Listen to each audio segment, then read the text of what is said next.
Back in the mid-'80s, there was only one video game system that really dominated the market, and that system was Atari. The games were rather simple, nothing too fancy.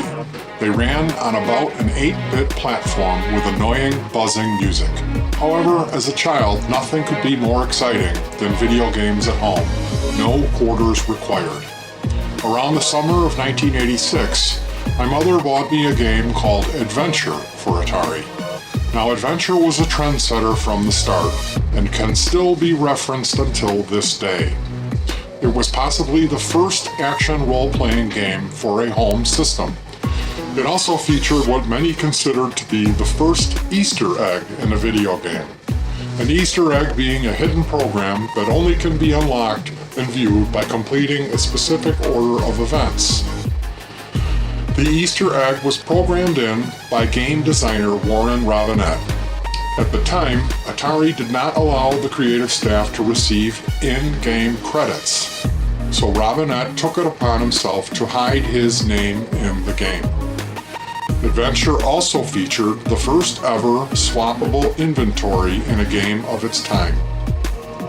The most the character could ever have was one item, but still, for what the early programming was, it was fairly ahead of its time.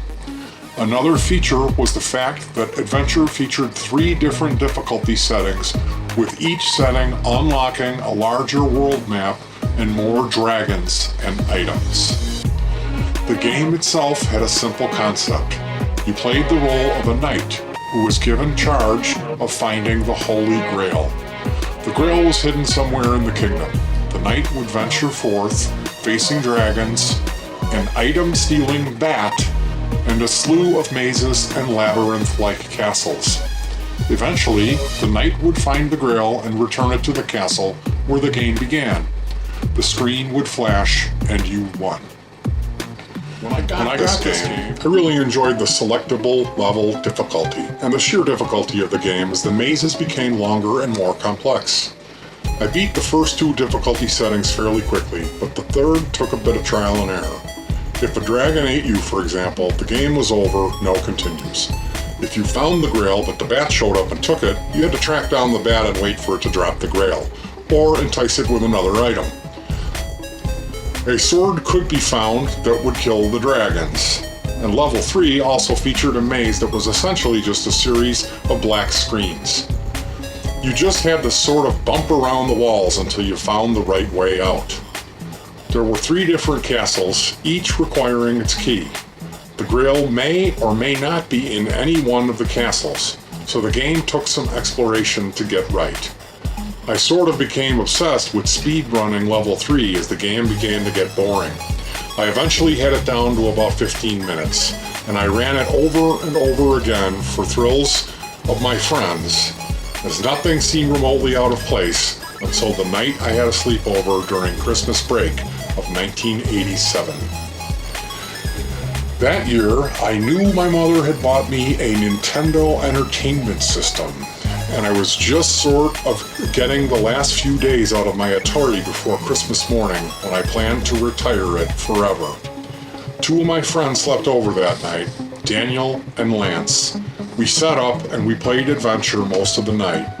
I would speed run level 3 and they would try to beat my time. At around 3 a.m. I decided to go to bed, but Daniel and Lance wanted to stay up and practice. And this is where it gets odd. Around 7 a.m. they woke me up, acting freaked out. They claimed that something had happened on the adventure game that they had never seen before. They were in the Black Castle on difficulty 3, and as they were trying to memorize the layout of the castle, they claimed that they found an altar. All of us were only around 7 years old and didn't really know about satanic imagery, but Daniel described the altar as a devil altar and said it had one of those upside-down stars with the circle around it, as well as a goat skull. Thinking it was part of the game, they approached the altar and suddenly a 4-bit devil face appeared on the screen, and the game froze, emitted a low bass sound that they claimed sounded like a demonic laughter. After the game froze and the screen went black, which is when they came and rolled me. Well, the Atari was still on when I checked it out. I touched the system, and let me tell you, the thing was hot enough to leave a blister on my finger. I promise you, you could have cooked burgers on this Atari console. I didn't even dare touch the AC adapter plugged into the wall. I turned off the Atari and told my friends they probably caused the game to glitch out from the heat. They swore it was something more and insisted on going back to their homes that morning, saying the game really scared them. After they left around 8 a.m., I decided to go back to bed. I couldn't sleep though. I kept feeling something watching me from the direction of my game system. I got up, cooked a late breakfast, and watched some cartoons. My mom was at work, so I had the house to myself. That whole day though, I felt like I wasn't alone in the house. That night, my mom came in and asked me if I'd burned something in the kitchen. I told her no. She said she smelled something burning when she got to the front door, but the smell went away shortly after she entered the apartment. With my mother home, I felt a little braver and decided to go sit in the room and play some Atari. I wanted to make sure that Daniel and Lance hadn't burnt up my machine, so I just turned on the Atari with the adventure still inside. The game loaded as normal, and I decided to do one more speed run on level 3. As I scrolled up to 3, I went past it, but instead of the numbers rolling back to 1, it went to 4. There was no 4th difficulty level in Adventure. I double-checked the instructions and everything, no such level. I was really intrigued, so selecting 4, I started up a game. The game started as normal. The knight, which is represented as a square sprite, was in the main chamber of the Yellow Castle, which was the castle he started in each time. I left out of the castle and began searching for the Grail. I spent about 20 minutes roaming the world. There was nothing. I mean, nothing around. The screens were the same, but there was no bat, no dragons, no items, nothing at all. I got to the Red Castle, and I found it locked.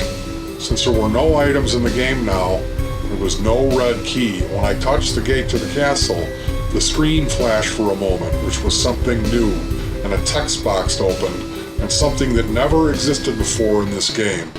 The text read, "Repent now and do not continue this quest of the damned." At the time, I was just amazed to see a curse word in a video game, so I kept searching. I ventured to the Black Castle and found the gate open. Now this was odd since I hadn't unlocked it. When I entered, a text box appeared and read, "Proceed further and you will be dead to God. He will blind you, and the screaming of the demons will cause your ears to bleed." I was amazed. I went to Catholic school at the time, and I was certain that lightning was going to strike me down for reading just such a thing. Nothing like that happened, of course, and I entered the Black Castle. The interior was different. There was no maze, just a long hallway that led to the altar that Daniel and Lance had described.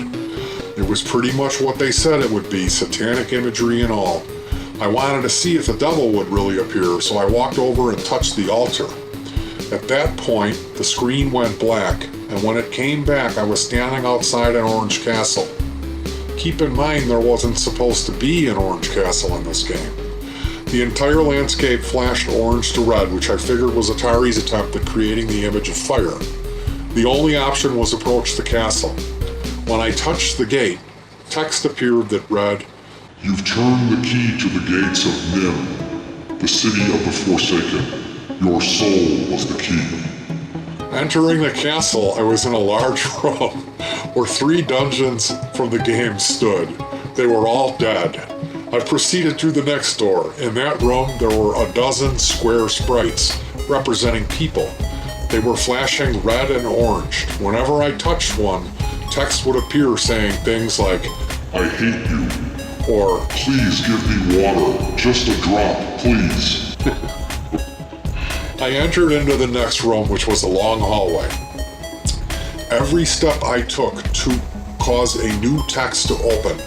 All of the texts were just insults towards me or the knight. Not sure. They were things like, "You are weak. You are a failure. No one loved you. Everyone's glad that you're dead." I don't remember them all. The next room featured some 8-bit devil people. They would run into my character and cause him to bounce into walls. After about 6 times, a text box appeared over my character stating, "They break my bones, they tear my flesh, they burn me, and still I do not die. I know now that I will never die. Oh God, how I wish to die." I regained control of the character and ventured into the final room. The room was filled with the Holy Grail items. As I walked to touch each one, it vanished. This happened until the room was empty. A text box appears that read, "You coveted this item. You killed for it, all in the name of greed. Now it has left you. They all have left you. Now you are in the company of the damned. They will torment you for all eternity."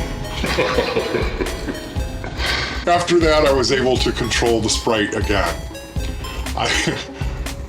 And you kept playing? I moved around the Orange Castle, but no new rooms became available.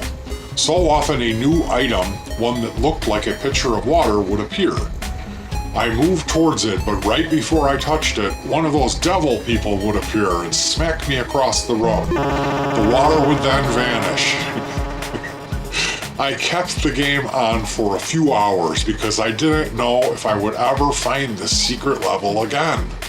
After about 3 hours, though, a final text box appeared. It simply said, "And he burned for eternity." After that, the game flashed like when you complete a normal mission and went back to the startup screen. There were only 3 normal difficulty levels, the 4th apparently gone. I started the small burning plastic and I realized it was my Atari. I didn't even bother touching it because it was giving off the heat of a space heater. I unplugged it from the wall, burning myself badly on the AC plug. The game had melted into the console. The whole Atari had to be thrown away. Good thing I had a Nintendo waiting for me under the Christmas tree. Oh, this is classic. Notes of interest. I have never been able to discover the hell level. I think it may have had something to do with the amount of times I beat the game. Maybe it was 666. I found a rumor online that the game adventure was inspired by the Crusades. And a latter rumor stated that early drafts of the game were going to be based on the story of Dante's Inferno. However, game developers decided that the story was too graphic for kids and just made it into a regular action-adventure game. I have Adventure on my emulator and have hacked the game and viewed the entire layout. No hell level. In conclusion, I theorized that the early programmers added the hell level without the thought that the game was going to be based on Dante. That the project was changed, so the game layout had to change. It was somehow probably easier to simply lock out the 4th level instead of removing it from the programming. Somehow I unlocked it. Perhaps a random glitch brought on by the game getting too hot from the sheer amount of hours we played it that night. Or perhaps because of the amount of times I had played it. The new games, such as the one my emulator was based on, the hell level removed, hence why I've never been able to find it again. In the end, it was a cool find in an old game, famous for having new features to the gaming world. If anyone out there has an old copy of the game, perhaps they too can unlock the hell levels and the strange horrors that dwell within it. Well, that was the Atari 2600 Adventure Hell Level Creepypasta. It's interesting that he tried to rationalize this and make it appear that this wasn't something that he just concocted, that this wasn't just a fantastic short story that he had written. But in essence, if you watch the entire series of these videos, you will probably be able to, right away determine that there is no way that could have existed because of the limited memory storage available on the Atari cartridge. It was 4,096 kilobytes. The game programmers utilized every single bit and byte that was available to them. That was the whole thing about programming for that system, was not having enough room to really do what you needed to do. And if you're familiar with that game, you know it did a good job of using up all of that memory, and there simply wasn't enough room to be adding all sorts of text. How would you even make a pentagram? Or a goat head? Like, the graphics don't even support that. So it's just beyond ridiculous that anyone with an understanding, a basic understanding of how these things work, would consider that story to be true. It's a great short story, but there's no way, that that's true. I really did enjoy it. I thought that was excellent. The guy definitely is a very imaginative, talented writer. So thank you very much to that guy for sharing that. It's awesome. Really, really great story, but no way. So hopefully you will hang with me, and if you haven't watched the rest of this series, check it out. There's some interesting facts and information about Easter eggs, Atari 2600, Warren Robinette. I'm going to do the next segment. It's going to be the walkthrough where I actually play the game and do the Easter egg. So stay tuned and check that out. Peace.